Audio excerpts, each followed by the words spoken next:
Okay, I don't have bias against any particular culture or genre of music, etc., etc. Though I have, strong objections to music per se, though there's some scholarly discussion about it. But I will show you what I'm convinced of.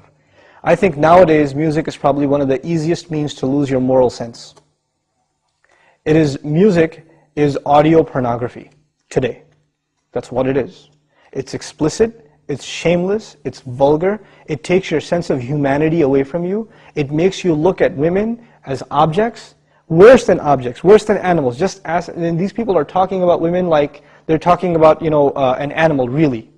It objectifies women, and especially I've noticed a lot of the brothers that I know of, Muslims, that are really into the hip-hop scene, and they're kind of doing the hifz of the song, right? They're memorizing the song, and they're really good at reciting it with perfect tajweed too, right?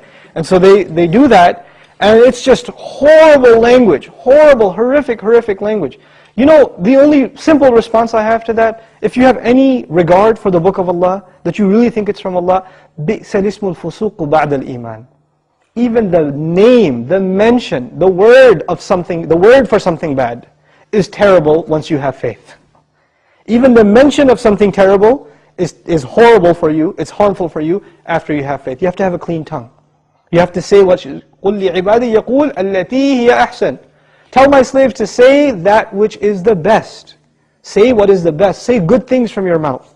So this is the first thing. When you say horrible things, and you say things that are in direct contradiction to the moral gauge Allah gifted us with, then obviously you're deviating from your natural fitrah, your predisposition to turn to Allah. And when you constantly listen to garbage like that, then you get deviated. And you don't find pleasure except in disobedience to Allah. And that's the sign of a sick heart. So one has to distance themselves from this. This is the first step. And I'll tell you, this is my personal measure. This is not a fatwa. It's my personal analysis. You don't have to take it.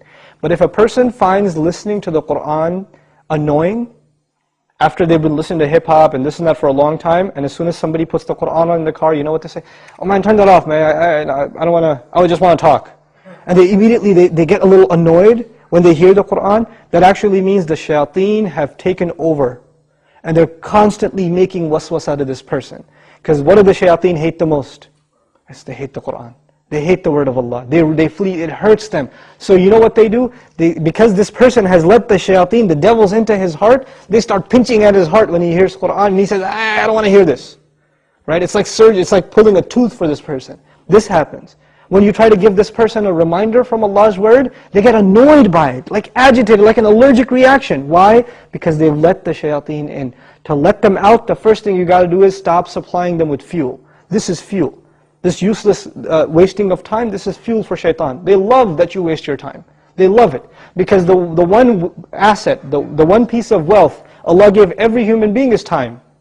And what is music and TV and YouTube and Facebook and MySpace and like Twitter and whatever else?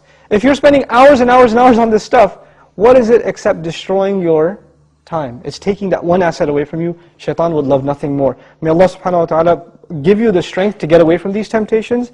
My advice that I keep going over, I can't get enough of giving this advice, find better friends. Find company that is not into these things and try to spend more time with them, and inshallah you'll wean yourself off of these habits. Bi-idhnillah.